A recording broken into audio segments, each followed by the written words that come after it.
आपके अपने study 25 YouTube channel पर आप सभी का स्वागत है। जैसा कि आप जानते हैं कि हम लोग जीएस पढ़ रहे हैं, जीएस में सामान्य विज्ञान पढ़ रहे हैं। सामान्य विज्ञान के अंतर्गत हम इस समय जीव विज्ञान पढ़ रहे हैं और जीव विज्ञान में हम इससे पहले पाचन तंत्र कर चुके हैं।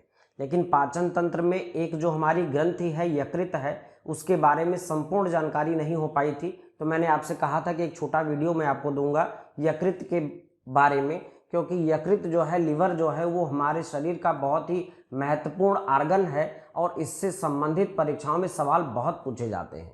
जो आने वाली लेखपाल की परीक्षा है या कोई भी परीक्षा है, उसके लिए ये वीडियो आपके बहुत महत्वपूर्ण है। इसलिए इस वीडियो को अगर आप लास्ट तक देख लेंगे, जो कि बहुत छोटा वीडियो है, तो यकृत या लीवर से आपका कोई क्वेश्चन गलत नहीं होगा।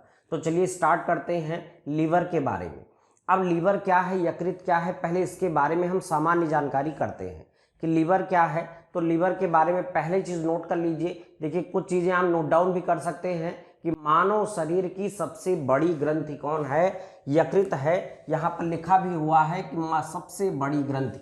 तो एक सवाल तो यही पूछा जाता है कि मानव शरीर की सबसे बड़ी ग्रंथि कौन सी है, तो आपका उत्तर हो जाएगा यकृत। यकृत जो है वो मानव शरीर की सबसे बड़ी ग्रंथि है। और दूसरी सबसे बड़ी ग्रंथि जो होती है वो पैनक्रियाज है, वो अग्नाशय है। मानव शरीर की मैं बात कर रहा हूं।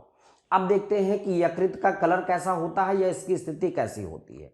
हम जानते हैं कि हमारा जो डायाफ्राम है, उस डायाफ्राम के नीचे left and right, left side में यहाँ पर हमारा हार्ट होता है और राइट साइड में यहाँ पर हमारा लीवर होता है। तो राइट साइड में लीवर होता है। लीवर आप लोगों ने अगर फिगर में देखा है तो देख लीजिए, नहीं तो आप जानते हैं कि गहरे, ये कह लीजिए लाल रंग का या कत्थई रंग का, या कहीं कहीं कह दिया जाता है धूसर रंग का होता है। धूसर रंग ऐसे कहते हैं जैसे कोई मिट्टी का बर्तन जब बहुत पक जाता है तो उसका रंग जो होता है, उस रंग में कुछ हमारा लीवर होता है। जो हमारा लीवर होता है वो दो लोब में बटा होता है। दो लोब मतलब दो पार्ट में बटा होता है, दो पाली में बटा होता है, या कह लीजिए मोटी मोटा लीवर के दो पार्ट होते हैं। एक पार्ट को हम कहते हैं राइट लोब और एक को कहते हैं लेफ्ट लोब। तो जैसे इधर वाला जो पार्ट होगा वो राइट होगा और इधर वाला जो पार्ट होगा वो लेफ्ट होगा। कभी भी आप देखेंगे लीवर को तो जो राइट वाला पार्ट होता है वो थोड़ा बड़ा होता है और जो लेफ्ट वाला पार्ट होता है थोड़ा छोटा होता है। तो ये भी आप याद रखेंगे कि जो राइट लोब है वो थोड़ा बड़ा होगा और जो लेफ्ट लोब है वो थोड़ा छोटा होता है। अब इस लीवर के कार्य क्या क्या है महत्वपूर्ण और वो कैसे फंक्शंस करता है, तो लीवर का मैं बताऊं कार्य तो बहुत ज़्यादा है। ये करीब 300 से भी ज़्यादा अधिक कार्य करता है। हमारे शरीर के लिए इतना महत्वपूर्ण ऑर्गन है, तो उतने कार्यों को हमें आवश्यकता नहीं पढ़ने के लिए कुछ महत्वपूर्ण कार्य हैं जिनके बारे में हम चर्चा करेंगे, क्योंकि ये परीक्षाओं में अक्सर या कह लीजिए कि सदैव पूछे जाते रहे हैं। तो इस तरह चलिए देखते हैं लीवर का कार्य क्या है। देखिए, पहला यहाँ पर लिखा हुआ है आपका पित्त रस का स्राव। देखिए, लीवर का जो पहला मेन काम है, जो ये पाचन में भूमिका अदा करता है, वो होता है पित्त रस का स्राव। अब पित्त जानते हैं आप, पित्त रस को हम लोग इंग्लिश में कहते हैं बाइल जूस। पाचन तंत्र में जब मैंने आपको पढ़ाया था तो मैंने आपको बताया था कि बाइल जूस का निर्माण यकृत करता है। और इस बाइल जूस जो ये आपका होता है, ये थोड़ा क्षारीय होता है। ये सोडियम के कार्बोनेट के कारण ये क्षारीय होता है। तो बाइल जूस का निर्माण इसका करने का कार्य है। इस बाइल जूस का निर्माण कौन करता है? यकृत ही करता है। और जब ये बाइल जूस का निर्माण कर लेता है तो बाइल जूस का निर्माण करने के बाद इसी लीवर से जुड़ी एक थैली होती है, उस थैली को हम लोग कहते हैं पित्ताशय। तो इसको आप थोड़ा ध्यान समझ लीजिएगा कि एक थैली होगी, उस थैली को हम क्या कहते हैं? पित्ताशय बोलते हैं, जो लगभग हरे कलर का होता है। पित्ताशय आपका हरे कलर में होगा और इसी पित्ताशय को इंग्लिश में, बहुत लोग पित्ताशय से परिचित नहीं होंगे, इसी पित्ताशय को इंग्लिश में हम कहते हैं गाल ब्लैडर। तो गाल ब्लैडर में क्या होता है कि ये जो बाइल जूस है वो एकत्रित होता रहता है और जब शरीर को जरूरत होती है तो डिओडेनम में यहाँ से थोड़ा थोड़ा जूस करके जाता रहता है। तो पहला काम इसका हो गया पित्त रस का स्राव। जो पित्त रस होता है वो क्षारीय होता है, ये आप नोट रखेंगे। पित्ताशय में एकत्रित होता है गाल ब्लैडर में, और गाल ब्लैडर से डक्ट के द्वारा, नली के द्वारा ये कहाँ पहुंचाया जाता है? डिओडेनम में, यानी छोटी आंत के ऊपरी हिस्से में ये पहुंचा दिया जाता है, जो कि पाचन में मदद करता है। पाचन में कैसे मदद करता है ये मैंने पाचन तंत्र में आपको बताया है, बहुत डिटेल में बताया है, इससे पहले वाला वीडियो आप देख सकते हैं। दूसरा जो इसका बहुत महत्वपूर्ण काम है, ये ग्लूकोज से संबंधित इसका कार्य है। देखिए यकृत जो है ग्लूकोज का कह लीजिए कि संचय भी करता है। हमारे बॉडी में जो कार्बोहाइड्रेट जाता है, जो पचता है कार्बोहाइड्रेट, और जब ग्लूकोज बनता है और जब बॉडी में उसकी मात्रा ज़्यादा हो जाती है तो ये क्या करता है कि ग्लूकोज को ग्लाइकोजन में परिवर्तित करता है। इसको जरा यहाँ थोड़ा ध्यान से समझ लीजिएगा, क्योंकि यहाँ तीन क्रियाएं होती हैं, तीनों बड़ी महत्वपूर्ण हैं। तो ग्लूकोज को ये ग्लाइकोजन में परिवर्तित करता है, और ग्लाइकोजन में परिवर्तित करने के बाद स्वयं में संचय कर लेता है, यानी अतिरिक्त ग्लूकोज की जो मात्रा है उसको ये क्या करता है? उसको अपने अंदर संचित करता है, लेकिन किस रूप में? ग्लाइकोजन के रूप में। तो जो ग्लूकोज से ग्लाइकोजन बनने की प्रक्रिया है जो यकृत में होता है, उस प्रक्रिया को हम कहते हैं ग्लाइकोजेनेसिस। तो आप ध्यान समझिएगा जरा, यहाँ 1 नंबर में डाल दे रहा हूं और यहाँ भी 1 नंबर डाल दे रहा हूं, जिससे आपको ये समझ में आ जाए कि ग्लाइकोजेनेसिस प्रक्रिया के द्वारा लीवर हमारा ग्लूकोज को ग्लाइकोजन में परिवर्तित करता है और उसके पश्चात उसे संचित कर लेता है, अपने अंदर संचित कर लेता है। अब संचित क्यों करता है? कोई भी चीज, कोई भी व्यक्ति संचित क्यों करेगा? संचित इसीलिए किया जाता है कि आगे अगर जरूरत पड़ेगी तो इसकी सप्लाई हम कर देंगे। अब क्या होता है कि अगर कभी हमारे शरीर को ग्लाइकोजन जो कि संचित हुआ था, हमारे शरीर में ग्लूकोज की मात्रा कम हो जाएगी। जैसे ही ग्लूकोज की मात्रा कम होगी, हमारा लीवर ये भी काम करेगा कि जो ग्लाइकोजन था उस ग्लाइकोजन को ये क्या बदल देगा? किसमें? ग्लूकोज में परिवर्तित कर देगा। और जब ये ग्लूकोज में परिवर्तित कर देगा तो शरीर इसको एब्जॉर्ब कर लेगा, और ये क्रिया आपकी कहलाएगी, इसको जरा थोड़ा सा ही अंतर समझिएगा, ग्लाइकोजिनोलाइसिस। तो ग्लाइको दोनों में है, जेनेसिस और जिनोलाइसिस इसी में फर्क है। तो जेनेसिस में ग्लूकोज ग्लाइकोजन में बदलता है, और ग्लाइकोजन जब ग्लूकोज में बदलता है तो उस क्रिया को हम कहते हैं ग्लाइकोजिनोलाइसिस। मैं यहाँ 2 नंबर डाल दे रहा हूँ, जिससे आप समझ पाएं कि इस क्रिया को क्या कहते हैं। तो ये क्रिया थी आपकी ग्लाइकोजेनेसिस, और दूसरी वाली क्रिया जो हो गई वो ग्लाइकोजिनोलाइसिस। तो ग्लाइकोजिनोलाइसिस और ग्लूकोजेनेसिस दोनों को याद रखिएगा, ये दोनों बड़े महत्वपूर्ण हैं। इसके अतिरिक्त एक काम ये और भी करता है।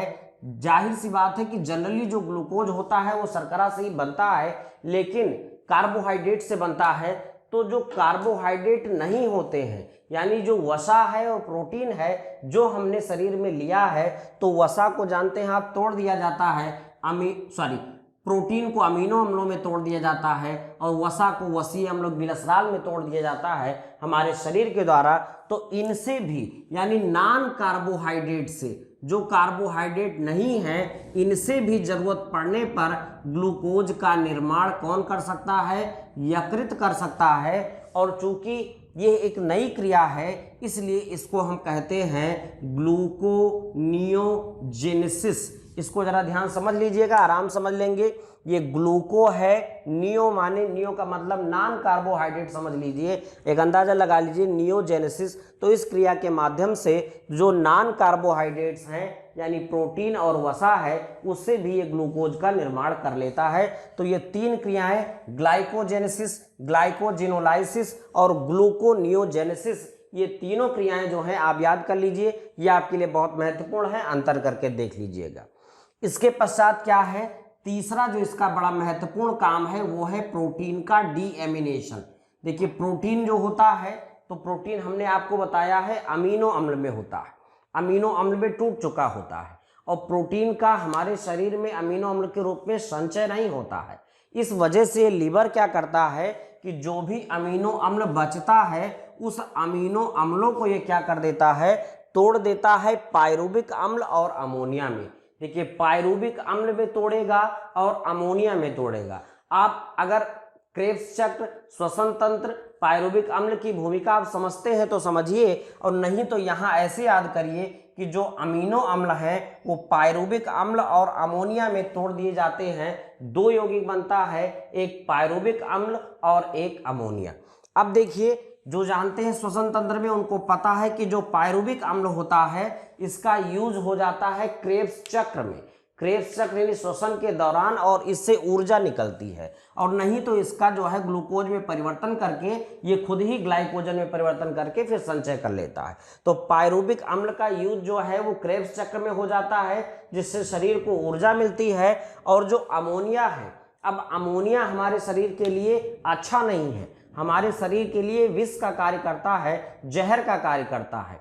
अब इस अमोनिया टॉक्सिक है, तो टॉक्सिक होने के कारण इसको कन्वर्ट करना जरूरी है, जो कि लीवर ही करेगा। तो ये अमोनिया चूंकि हमारे शरीर के लिए अच्छा नहीं है, इसलिए इस अमोनिया क्या करेगा, अमोनिया जब कार्बन डाइऑक्साइड से क्रिया करके इसको ये कन्वर्ट कर देता है किसमें, यूरिया में। तो यूरिया का संश्लेषण क्वेश्चन आता है कहाँ होता है, तो यूरिया का संश्लेषण यकृत में ही होता है। तो इस प्रकार से जो अमोनिया, जो जहरीला पदार्थ या कह लीजिए विषैला पदार्थ बना हमारी यकृत में, उसको जो है कार्बन डाइऑक्साइड से क्रिया करा करके क्या बना दिया, यूरिया बना दिया। अब यूरिया क्या है, यहाँ से कहाँ चली जाएगी, ब्लड में जाएगी, और ब्लड से फिर किडनी में छन करके हमारे मूत्र के द्वारा यूरिया बाहर निकल जाती है। तो इस प्रकार से जो टॉक्सिक अमोनिया थी वो हमारे शरीर से बाहर निकल गई। तो ये इसका प्रोटीन का डीएमिनेशन होता है, जिसमें अमीनो अम्ल, आप समझ लीजिए अमीनो अम्ल क्रेब्स चक्र में यूज हो जाता है, और जो अमोनिया है, जो जहरीला पदार्थ है, कार्बन डाइऑक्साइड से क्रिया करके यूरिया में कन्वर्ट हो जाता है। ठीक है, अमोनिया NH3 है और कार्बन डाइऑक्साइड से क्रिया करता है, यूरिया बन जाता है NH2CO NH2। तो यूरिया का निर्माण होता है और बाद में यही यूरिया मूत्र के द्वारा बाहर निकाल दिया जाता है, क्योंकि ये उत्सर्जी पदार्थ है। अब चलिए अगला देख लीजिए कि जीवाणुओं और मृत आरबीसी का भक्षण। यहाँ देखिए हमने केवल पॉइंट्स लिखे हैं, इसलिए जो मैं बोल रहा हूँ नोट डाउन जरूर कर लीजिए। देखिए जो हमारी यकृत, जो हमारा यकृत है, उस यकृत में एक प्रकार की कोशिकाएं पाई जाती हैं। उन कोशिकाओं को हम कहते हैं कुप्फुर कोशिकाएं। तो इन कोशिकाओं को हम कहते हैं कुप्फुर कोशिकाएं। ये याद रखिएगा, कई बार क्वेश्चन भी पूछा गया है कि कुप्फुर कोशिकाएं, जो कुप्फुर कोशिकाएं हैं वो कहाँ पाई जाती हैं, तो आपका उत्तर होगा वो यकृत में पाई जाती हैं। अब कुप्फुर कोशिकाओं का कार्य क्या होता है, अगर कहीं हानिकारक बैक्टीरिया कोई आ गया है तो ये कुप्फुर कोशिकाएं उसका भक्षण कर लेती हैं। इसके अतिरिक्त जो मृत आरबीसी होते हैं, जो मृत आरबीसी यानी डेड आरबीसी होते हैं, जो स्प्लीन में मार दिए जाते हैं, स्प्लीन में जो ब्लड आता है और फिल्टर होता है, स्प्लीन ही जो है ब्लड को फिल्टर करता है। फिल्टर करके जो कह लीजिए कि जो पुराने या टूटे फूटे या क्षतिग्रस्त जो आरबीसी है उनको अलग कर देता है, स्वस्थ आरबीसी को अलग कर देता है।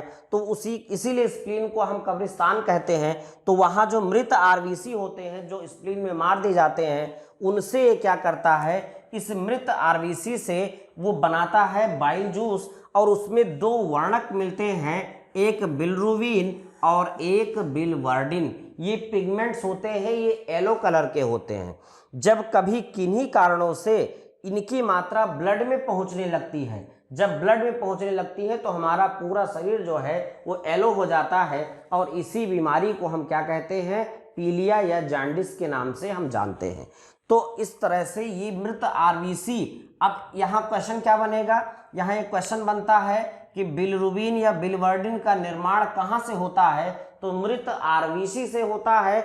और दूसरा सवाल यहाँ बनता है, अगर जनरली पूछ लिया जाए कि मृत आरबीसी के टूटने से क्या बनता है, तो बिलिरुबिन और बिलिवर्डिन दो पिगमेंट बनते हैं, दो वर्णक बनते हैं, जिनकी जवाबदेही कभी कभी जब इनकी में रक्त की मात्रा में इनका जो है कंपोजिशन बढ़ जाता है तो फिर हमें हमारे शरीर में पीलिया हो जाता है, जिसको हम जॉन्डिस के नाम से जानते हैं। इसके अतिरिक्त जो है, जो ये भक्षण करने का कार्य है उसको आप याद रखिएगा, वो क्रिया कहलाती है फाइगोसाइटोसिस। तो ये जो जीवाणुओं का भक्षण करता है यकृत, इस भक्षण करने की क्रिया को ही हम क्या कहते हैं, फैगोसाइटोसिस क्रिया के नाम से जानते हैं। एक बात यहाँ और नोट कर लीजिएगा कि जो स्तनधारी हैं, जो मैमल्स हैं, मैमल्स का जब भ्रूण बनता है मां के गर्भ में, तो उस भ्रूण में यही यकृत जो है वो आरबीसी का निर्माण भी करता है। लेकिन जब बच्चा पैदा हो जाता है तब आरबीसी का निर्माण जो है यकृत नहीं करता, वो अलग होता है, अस्थि मज्जा में होता है। तो इस प्रकार से ये भी जानिएगा कि स्तनधारियों के भ्रूण में आरबीसी का निर्माण जो करता है वो कौन करता है, यकृत ही करता है। कई बार ये सवाल पूछा गया है, तो इसको आप भूलेंगे नहीं। इसके बाद देख लीजिए, एक बहुत महत्वपूर्ण कार्य इसका है, वो है रुधिराणुओं का निर्माण। देखिए, रुधिर में कुछ प्रोटीन्स का ये निर्माण करता है, रुधिर प्रोटीन का निर्माण करता है, जो दो चीजों में मदद करता है। आप देखिए, हमारे शरीर के अंदर क्या होता है कि ब्लड दौड़ रहा है, ब्लड चल रहा है, तो एक आवश्यकता यह है कि हमारे शरीर में ब्लड की क्लॉटिंग ना हो, किसी भी तरह से कहीं भी क्लॉटिंग ना हो, ब्लड दौड़ता रहे।